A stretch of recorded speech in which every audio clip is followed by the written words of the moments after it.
Assalamualaikum warahmatullahi wabarakatuh. Di sini saya Tliauddin Al-Khoyat. Pada kesempatan kali ini saya akan membahas tentang buku referensi. Nah, buku referensi ini tentunya pasti akan berbeda dengan buku ajar yang telah kita bahas pada minggu kemarin. Untuk pengertian lebih lanjutnya, silahkan ikuti terus penjelasan saya pada slide berikutnya. Buku referensi adalah suatu tulisan ilmiah dalam bentuk buku yang memuat informasi ringkas dan padat semacam ensiklopedia, kamus, atlas, dan jenis-jenis buku pedoman lainnya yang substansi pembahasannya fokus pada satu bidang ilmu. Nah, dalam buku referensi ini tentunya bisa dikatakan sebagai ringkasan dari buku-buku yang lain yang lebih tebal, semisal ensiklopedia. Nah, ensiklopedia sendiri kan itu bukunya sangat tebal. Nah, dari buku tersebut, dari buku ensiklopedia ini kita ringkas, kita ambil inti-intinya saja dan nanti kita jadikan sebagai buku referensi, yang mananya buku referensi ini digunakan sebagai rujukan oleh guru maupun dosen. Nah, rujukan ini tentunya sangat berguna ketika kita menyampaikan suatu materi pelajaran atau mata kuliah dalam kelas. Berikut ini adalah ciri-ciri dari buku referensi. Yang pertama, berasal dari penelitian. Nah, dari sumber buku yang besar atau sumber-sumber lainnya diteliti dan diringkas, akhirnya akan menghasilkan sebuah buku referensi. Buku referensi digunakan oleh dosen untuk mengajar dan meneliti. Nah, ini tidak hanya dosen juga, jadi bisa menyantumkan seorang guru untuk mengajarnya nanti. Ciri khas konten dan isi sesuai alur logika atau urutan keilmuan, contoh case study serta ilustrasinya. Bentuk gaya penyajiannya dengan bahasa formal sesuai kaidah format penulisan ilmiah. Nah, buku yang baik tentunya bahasa yang digunakan bahasa-bahasa yang formal, kaidahnya sesuai dengan format, tidak acak-acakan dan bahasanya mudah dimengerti. Dipublikasikan dengan ISBN International Standard Books Number dan diedarkan ke masyarakat. Nah, kadang kan juga ada buku-buku yang tidak ada ISBN-nya, meskipun itu benar isinya bagus tapi nggak ada standar internasional nama nomornya. Jadi ya kayak buku-buku cerita yang lainnya tidak ada ISBN-nya.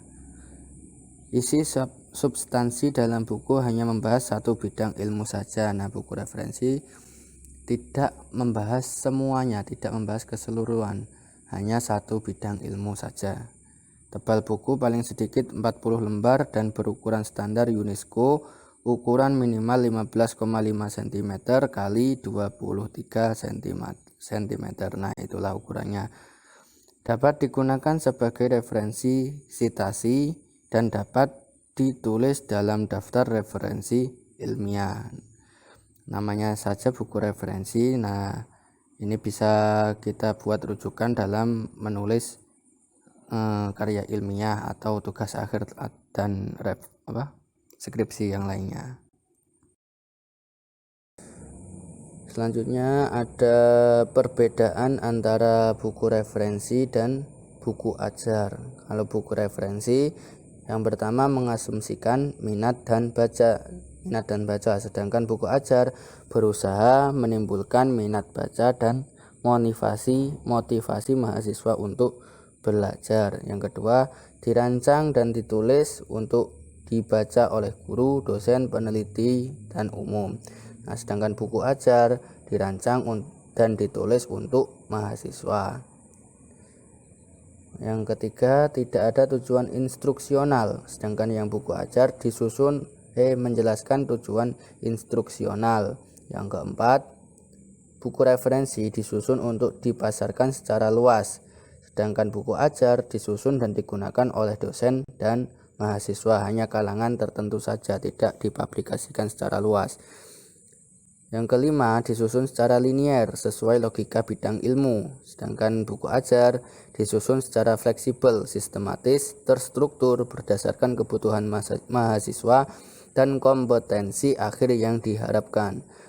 6. Buku referensi belum tentu memberikan latihan, sedangkan buku ajar fokus pada pemberian kesempatan mahasiswa untuk berlatih. Yang ketujuh, belum tentu memberikan rangkuman, itu yang buku referensi, sedangkan buku ajar memberi rangkuman, ada rangkumannya.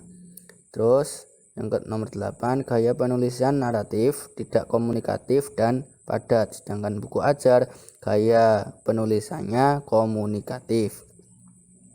Yang ke-9, tidak ada mekanisme umpan balik. Pada buku ajar pada buku ajar ini ada umpan baliknya.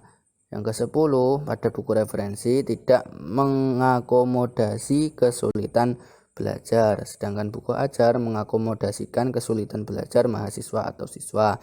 Yang ke-11 dan yang terakhir, pada buku referensi ini tidak menjelaskan cara mempelajari buku referensi, sedangkan buku ajar biasanya tercantum bagaimana cara mempelajari buku bahan ajar tersebut.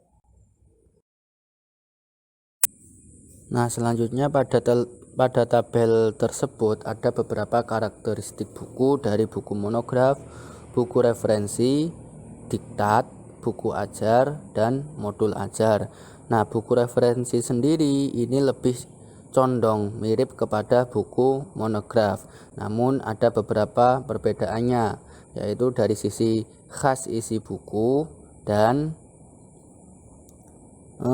substansi pembahasan.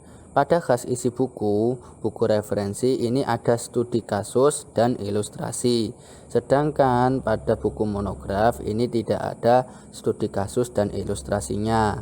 Lalu pada substansi pembahasan, buku referensi ini membahas satu bidang ilmu secara global, namun pada buku monograf ini hanya membahas satu bab saja dalam satu bidang keilmuan. Jadi kalau dilihat dari situ kita bisa menarik kesimpulan bahwa buku monograf ini lebih kecil atau lebih dikerucutkan dari buku referensi. Baiklah teman-teman, cukup sekian penjelasan dari saya. Kurang lebihnya mohon maaf apabila ada salah tutur kata dari saya. Untuk yang kurang jelas nanti kita bisa bahas dalam kelas online yang ada di grup WA. Terima kasih. Wassalamualaikum warahmatullahi wabarakatuh.